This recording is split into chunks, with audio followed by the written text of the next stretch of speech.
दोस्तों इस वीडियो में हम देखने वाले हैं डॉबेरेनर ट्रेड्स के बारे में। 1817 में इन्होंने ये ट्रेड्स दिए थे, डॉबेरेनर जो कि साइंटिस्ट थे।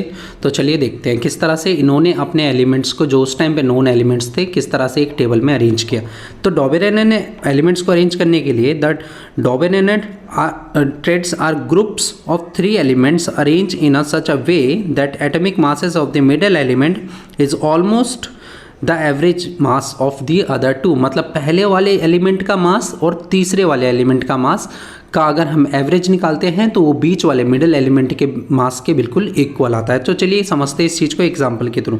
तो डॉबेरेनर ने कुछ इस तरह के ट्रेड्स दिए थे एलिमेंट्स को 3-3 के ग्रुप्स में। आप देख सकते हैं यहाँ पर 3-3 के ग्रुप्स में एलिमेंट्स को अरेंज किया गया, ठीक है। और यहाँ पर क्या देखा गया, इन्होंने इसके बारे में बताया किस तरह से इन्होंने इन एलिमेंट्स को अरेंज किया। तो सबसे पहले मास ऑफ लिथियम की अगर हम बात करते हैं तो मास ऑफ लिथियम कितना रहता है, 7 रहता है ना। और मास ऑफ पोटेशियम की बात करते हैं तो 39 रहता है। अगर मैं ये क्या कह रहा था, देखो ये डेफिनेशन में क्या कह रहा है, the groups of the 3 element arrange in such a way the atomic mass of the middle element, जो बीच वाले एलिमेंट का एटॉमिक मास है वो किसके इक्वल है, almost the average mass of the other 2।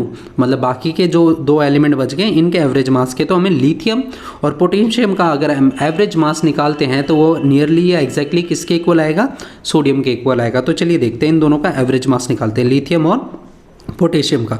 तो लिथियम और पोटेशियम को एवरेज मास निकालने के लिए एवरेज निकालना बड़ा आसान होता है, 2 नंबर का। दोनों को प्लस करिए और 2 से डिवाइड कर दीजिए सिंपली, ठीक है। दोनों को प्लस करना है और 2 से डिवाइड करना है। तो डिवाइड करने के बाद अपने पास आ जाता है कितना, 46/2, जो कि कट करने पर आएगा 23। और 23 दैट इज़ नियरली और exactly equal to the mass of sodium. और ये बिल्कुल मास ऑफ सोडियम के बिल्कुल इक्वल था, ठीक है। मतलब पहले और तीसरे एलिमेंट का जब हमने एक तरह से एवरेज एटॉमिक मास निकाला तो वो बीच वाले एलिमेंट्स के इक्वल आया। और यही देखा गया इसके हर एक ट्रेड्स के बारे में, ठीक है। तो यहाँ पर पहला ट्रेड जो था, ठीक है, लिथियम सोडियम पोटेशियम का, तो इस तरह का यहाँ पर देखा गया, ठीक है। 7 + 39 मतलब पहले वाले का मास निकाला, थर्ड वाले का मास निकाला, दोनों को प्लस करा तो बीच वाले के मास के नियरली इक्वल आ गया, ठीक है। इसी तरह से सेम इसमें भी देखो, पहले वाले एलिमेंट का और थर्ड वाले एलिमेंट का मास निकाला है, ठीक है। और 2 से डिवाइड किया तो 88.5 आता है, जो कि एग्जैक्ट तो नहीं है यहाँ पर लेकिन नियरली इसके इक्वल है, ठीक है, इसके आसपास है। इसी तरह बिल्कुल फर्स्ट और थर्ड का यहाँ पर भी मास निकाला, 81.25 आया, जो कि बीच वाले मास के नियरली इसके आसपास है, ठीक है।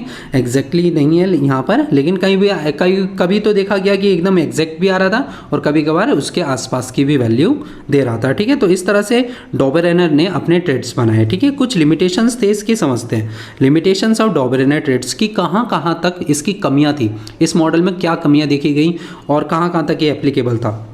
ओनली 5 डॉबेरेनर ट्रेड्स वर आइडेंटिफाइड। जो ट्रेड्स थे ना, 3-3 एलिमेंट्स के जो ग्रुप्स बनाए, बस 5 ही ट्रेड्स आइडेंटिफाई हुए अब तक, मतलब जब साइंटिस्ट ने काम किया, ठीक है, इस पे। तो यहाँ पर 5 ट्रेड्स कौन कौन से थे, तो आप ये 5 ट्रेड्स यहाँ पर देख सकते हैं। तो कुछ इस तरह से ये 5 ट्रेड्स आइडेंटिफाई हुए, लेकिन newly discover element did not fit into the triads. जो नए एलिमेंट्स अब डिस्कवर हो रहे थे वो इसके ट्रेड में फिट नहीं बैठ रहे थे, है ना।